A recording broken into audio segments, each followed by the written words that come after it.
Red టీవీలో మీ వ్యాపార ప్రకటనల కోసం ఈ నంబర్ని సంప్రదించండి. నమస్కారం సార్. నమస్తే సార్, యాదాద్రిలో ఉప ముఖ్యమంత్రి బట్టి విక్రమార్క గారికి అవమానం జరిగిందని అంటున్నారు సార్. అంటే వాళ్ళు పూజలో ఒకే ఎత్తులో కూర్చోలేదు, కొద్దిగా తక్కువ స్థాయి ఎత్తులో కూర్చున్నారని చెప్పేసి, అందుకే దళిత ఉప ముఖ్యమంత్రి అయినందుకే ఆయనకి అవమానపరిచారని చెప్పేసి బీఆర్ఎస్ నేతలు కూడా అని అంటున్నారు సార్. మరి ఏం చెప్తారు సార్ మీరు దీని గురించి? ఇది ఫస్ట్ ఈ ఫోటో కాదు, వీడియో, చిన్న క్లిప్ అది. ఆ వీడియోని ఆర్ఎస్ ప్రవీణ్ కుమార్ వైరల్ చేశాడు. ఆయన మనకు తెలుసు, బీఎస్పీ నాయకుడు. ఈ మొన్ననే బీఆర్ఎస్తో పొత్తు పెట్టుకున్నాడు.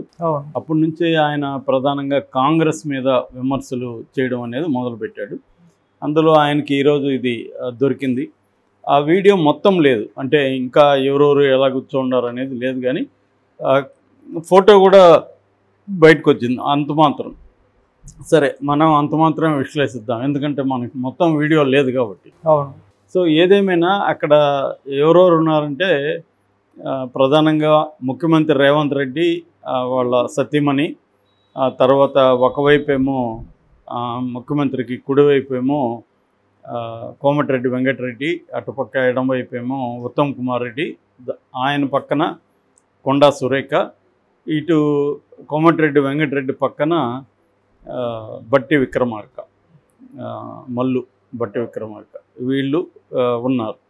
ఇటు పక్కన ఆయనకి ఒక రకంగా ఆపోజిట్ సైడ్లో పూజలు చేస్తున్నారు. ఇది ఎక్కడ ఈ సీన్ అంటే, యాదాద్రి శ్రీ లక్ష్మీ నరసింహస్వామి వార్షిక బ్రహ్మోత్సవాలు తొలి రోజు, అది స్వస్తి పూజ అంటారు, తొలి రోజు పూజ. ఇది మొత్తం 21 రోజులు జరుగుతుంది. ఈరోజు పూజకి వీళ్ళు అటెండ్ అయ్యారు. ఇక్కడ విమర్శ ఏంటంటే, ఇటుపక్క బట్టి, అటుపక్క సురేఖ, కొండ సురేఖ, వీళ్ళిద్దరికీ చిన్న పీటలు ఇచ్చారు. మిగతా నలుగురికి, రేవంత్ రెడ్డి దంపతులకి, ఉత్తమ్ కుమార్ రెడ్డి, కోమటిరెడ్డి వెంకటరెడ్డి, నలుగురికి కొద్దిగా పెద్ద స్టూల్స్ ఇచ్చారు. సో మేబీ అక్కడ అందరికీ సరిపోయింది లేకపోవచ్చు, ఏదేమైనా కావచ్చు, కానీ వీళ్ళిద్దరికైతే చిన్న ఉన్నాయి. దాంతో ఈ అవమానం జరిగింది దళితుడికి అని ఇంకొంతమంది, మా ఆడబిడ్డ బీసీ ఆడబిడ్డ, ఆమెకు కూడా అన్యాయం జరిగింది, పైగా మహిళ అని కూడా పెడుతున్నారు. సో అది చూసిన వాళ్ళు కరెక్ట్ అనిపిస్తుంది, ఎందుకంటే ముగ్గురు రెడ్లు అక్కడ కూర్చున్నది. ఇటు కోమటిరెడ్డి, రేవంత్ రెడ్డి, ఉత్తమ్ కుమార్ రెడ్డి, ఈయనేమో దళితుడు, ఆమెమో బీసీ. సో క్లియర్గా చూసేవాళ్ళకి అది ఖచ్చితంగా ఇది అవమానకరంగానే అనిపిస్తుంది. సో ఇక్కడ మామూలుగా గతంలో కూడా కేసీఆర్ మీద కూడా ఇలాంటి విమర్శలు వచ్చాయి. యాక్చువల్గా ప్రతి ముఖ్యమంత్రి మీద, ప్రతి అప్పర్ కాస్ట్ నాయకుడి మీద ఎక్కడో చోట ఇలాంటి విమర్శలు వస్తూనే ఉన్నాయి. అంటే వీళ్ళేమో ఫర్ ఎగ్జాంపుల్ తెలుగుదేశం వాళ్ళేమో వైసీపీ దీంట్లో ముఖ్యమంత్రి దళితులకి అన్యాయం చేస్తున్నాడని, వాళ్ళ కింద కూర్చున్నారని, లేకపోతే వాళ్ళకి స్థానమే లేదని ఇలాగా ఉంటుంది.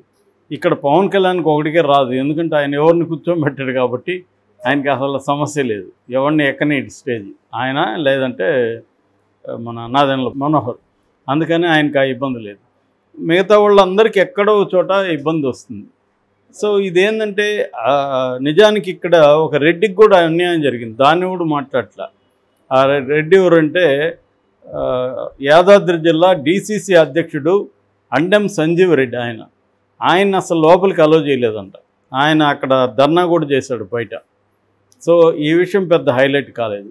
ఇదే ప్లేస్లో దళితుడు ఉంటే హైలైట్ అయ్యేది. ఖచ్చితంగా ఇది ప్రశ్నించకూడదని కాదు, ప్రశ్నించాలి. దళితుల్ని అలా కూర్చోబెట్టడం ఖచ్చితంగా అది విమర్శలు వస్తాయి. ఇప్పుడు ఈ మధ్య ఏమైందంటే, ప్రతి దాంట్లో కూడా కులం అనేది చూస్తున్నారు. నిజానికి తెలంగాణలో ఆంధ్రతో పోలిస్తే తక్కువ, కానీ ఇక్కడ కూడా దళిత నాయకులు కావచ్చు, లేకపోతే బహుజన బీసీ నాయకులు కావచ్చు, ఈ విషయాల్ని గమనిస్తుంటారు. అందుకని రేవంత్ రెడ్డి లాంటి వాళ్ళు ఇటువంటివి చేయకుండా ఉండడం అవసరం. బట్టి విక్రమార్క కూడా ఆయన కూర్చోకుండా ఉండాల్సిన పరిస్థితి. నేను ఇలా కూర్చుంటే రేపు విమర్శలు వస్తాయి కాబట్టి నేను కూర్చోనని ఆయన కూడా చెప్పుండొచ్చు. చాలామంది ఇప్పుడు దీని మీద ఇంకా ఇట్లాంటివి జరిగినప్పుడు ఏమవుతుందంటే ఇది వైరల్ అయిపోతుంది. ఆల్రెడీ బీఆర్ఎస్ వాళ్ళు రెడీగా ఉంటారు, రేవంత్ రెడ్డి గవర్నమెంట్లో ఏమేమి తప్పులు దొరికినా దాన్ని విపరీతంగా చేస్తారు. ఇవి కాకుండా సిన్సియర్గా దళిత నాయకులు కావచ్చు, దళిత యాక్టివిస్టులు కావచ్చు, వాళ్ళు కూడా హర్ట్ అవుతున్నారు. అంటే ఎవడు ముఖ్యమంత్రిగా ఉన్నా అప్పర్ కాస్ట్ వాళ్ళందరూ చేసే పని ఇది ఇక్కడ పార్టీలు కాదు ఇంపార్టెంట్, కులం ఇంపార్టెంట్ అనేది మాట్లాడుతున్నారు. కాబట్టి మామూలుగా చాలామంది ఏంటంటే ఇప్పుడు మనం కులం, ఇప్పుడు 4 ఫ్రెండ్స్ ఉన్నారు, 4 ఫ్రెండ్స్ కులాలు తెలియదు అనుకో, ఎట్లున్నా పర్వాలేదు. కానీ ఇక్కడ అట్లా కాదు. ఈ అధికారంలో ఉన్నప్పుడు ఖచ్చితంగా ఇవన్నీ కూడా ఆలోచించి చేయాలి ఎక్కడైనా. ఎందుకంటే వీడియోలు బయటకు వెళ్తాయి, ఫోటోలు బయటకు వెళ్తాయి, దాని మీద సీరియస్ వస్తుంది.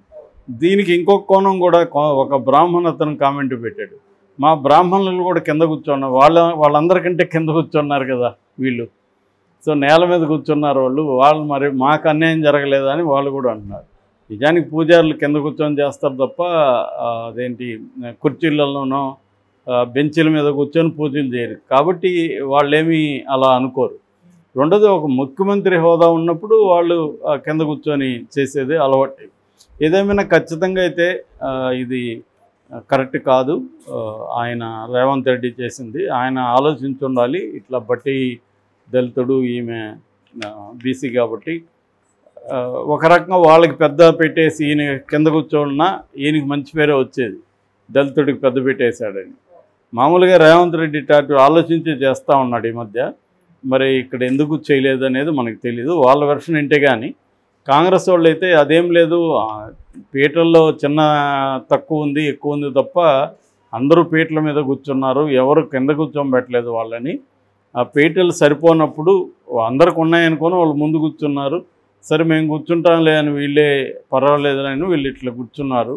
దాన్ని అక్కడ ఎవరు అవమానంగా వాళ్ళు కూడా భావించలేదు, ఎవరు బట్టి కానీ ఇటు సురేఖ కానీ అదేదో అవమానం అనే వాళ్ళు ఏమో అనుకోలేదు అనేది అంటున్నారు. కొంతమంది ఏమో ఇది దళితులకు అలవాటే, వీళ్ళకి ఇలాగా మేమే కూర్చుంటాంలే అని ముందు నుంచే వాళ్ళకి అలవాటు, నువ్వు లే నేను అక్కడ కూర్చుంటానని అనలేరు వాళ్ళు. నిజానికి ఆయన ఉప ముఖ్యమంత్రి కోమటి కానీ ఉత్తమ్ కుమార్ రెడ్డి కానీ వాళ్ళు మామూలు మంత్రులు. సో ఈయన్ని కదా పక్కన కూర్చోబెట్టుకోవాలి అనేది కూడా అడుగుతున్నారు. రేవంత్ రెడ్డి పక్కన ఎవరిని కూర్చోబెట్టుకోవాలి, ఈయన్ని కూర్చోబెట్టుకోకుండా చెరొక పక్క 2 రెడ్లను కూర్చోబెట్టుకున్నాడు అనేది వస్తుంది. ఎందుకంటే ఇక్కడ కాంగ్రెస్లో ప్రధానంగా రెడ్లే స్ట్రాంగ్గా ఉన్నారు. కాంగ్రెస్లోనే కాదు అన్ని పార్టీల్లో కూడా మొన్న గెలిచిన వాళ్ళల్లో మెజారిటీ రెడ్లే ఉన్నారు ఇక్కడ తెలంగాణలో. సో కాబట్టి అందరూ కూడా గమనిస్తూ ఉంటారు. రేవంత్ రెడ్డి ఇంకొంత జాగ్రత్త తీసుకోవాల్సిన అవసరం ఉంది. దీనికి సంబంధించి ఎక్స్ప్లెనేషన్ కూడా ఇవ్వాల్సిన అవసరం ఉంది. ఇది అసలు ఎందుకు జరిగిందని మేబీ నాకు తెలిసి బట్టి కూడా దీనికి వివరణ ఇస్తారు అక్కడ అలా ఎందుకు జరిగిందని. ఎందుకు జరిగినా ఏ కారణాలు జరిగినా జనాలకు అవన్నీ అనవసరం. అక్కడ ఏమో వివక్ష అనేది కనిపిస్తుంది అంతే, ఫోటోలో వివక్ష అనేది కనిపిస్తుంది. వాళ్ళు పైన కూర్చున్నారు, ఈయన కింద కూర్చున్నారు. ఈయన కిందంటే నేల మీద లేదు, తక్కువ ఎత్తులో ఈయన కూర్చున్నారు, వాళ్ళు ఎక్కువ ఎత్తులో కూర్చున్నారు. సో మామూలుగా అయితే ఇది పెద్ద విషయం కాదు, కానీ ఇక్కడ దళితులే ఎందుకు ఎప్పుడు ఇలాగా ఉంటారు అనే అంశం ముందుకు వస్తుంది. సో దానికి వాళ్ళు వివరణ ఇవ్వాల్సిన అవసరం అయితే ఉంది. అయితే ఇక్కడ దీనివల్ల ఏమవుతుందంటే చాలామంది రేవంత్ రెడ్డిని వీళ్ళని తిడుతుంటే ఇంకొంతమంది బట్టి విక్రమార్కని కూడా తిడుతున్నారు. అంటే నీకు లేదా అంత రోషం లేదా, నువ్వెందుకు కూర్చోవాల్సి కింద కూర్చున్నావు అనేది. కానీ అక్కడ ఇప్పుడు పూజ దగ్గర జనరల్గా మనం ఆలోచిస్తే వాళ్ళు అక్కడ కొట్లాడలేరు. ఒకవేళన్నా పర్వాలేదు ఇక్కడ పూజ దగ్గర ఏముందని అనుకునే అవకాశం ఉంది. అంటే ప్రతి దగ్గర కాస్ట్ కాన్షియస్తో బిహేవ్ చేయాలంటే కూడా కష్టం ప్రతి చోట ఇది. కాకపోతే అన్కాన్షియస్గా కులం అనేది పనిచేస్తూ ఉంటుంది. సో అందువల్ల ఒక పద్ధతికి అలవాటు అయిపోయి ఉంటారు. సో ఆ పద్ధతిలో చేయడం అనేది కూడా కనబడుతుంది. అంటే ఇక్కడ పవర్ దీంట్లో ఎంత దళితులకు రాజకీయ అధికారం వచ్చినా ఫైనల్గా రియల్ పవర్ అనేది మనీ అండ్ మజిల్ పవరే రియల్ పవరు. సో రాజకీయంగా అధికారంలో ఉన్నప్పటికీ కూడా చాలామందికి వాళ్ళకి పవర్ ఏమి ఉండదు. కాకపోతే గతంతో పోలిస్తే ఒకేసారి అన్నీ వచ్చేవి జనరల్గా. కానీ ఇలాగా అడగకపోతే కూడా మార్పు రాదు. ఇలా అడగడం, ప్రశ్నించడం ప్రతి చిన్న విషయంలో కూడా చేస్తూ ఉంటేనే దళితులకి మోర్ ఈక్వాలిటీ అనేది పెరుగుతుంది కాబట్టి ఆ మేరకు మెచ్చుకోవచ్చు వీళ్ళ ప్రశ్నల్ని. బట్ ఆర్ఎస్ ప్రవీణ్ కుమార్ ఇలా ప్రశ్నించడాన్ని ఆర్ఎస్ ప్రవీణ్ కుమార్ మీద కూడా చాలా విమర్శలు చేస్తున్నావు. ఒకప్పుడు నువ్వు 20 ఏళ్లకు ముందు పోలీస్ ఆఫీసర్గా ఉండి నువ్వు చంపిందంతా దళితుల్ని బహుజనులనే కదా, నువ్వు వచ్చి ఇప్పుడేదో మేము ఇట్లాంటి అవమానాలు జరగకుండడానికి మేము పోరాడుతున్నాం అని కథలు చెప్తున్నావు అని ఆయన మీద కూడా చాలామంది విమర్శలు చేస్తున్నారు. సో ఇది ఒక కాంప్లెక్స్ ఇష్యూ. ఏదేమైనా మనం ప్రవీణ్ కుమార్ని పక్కన పెడితే ఖచ్చితంగా రేవంత్ రెడ్డి తప్పు చేసినట్టుగానే అర్థం చేసుకోవచ్చు.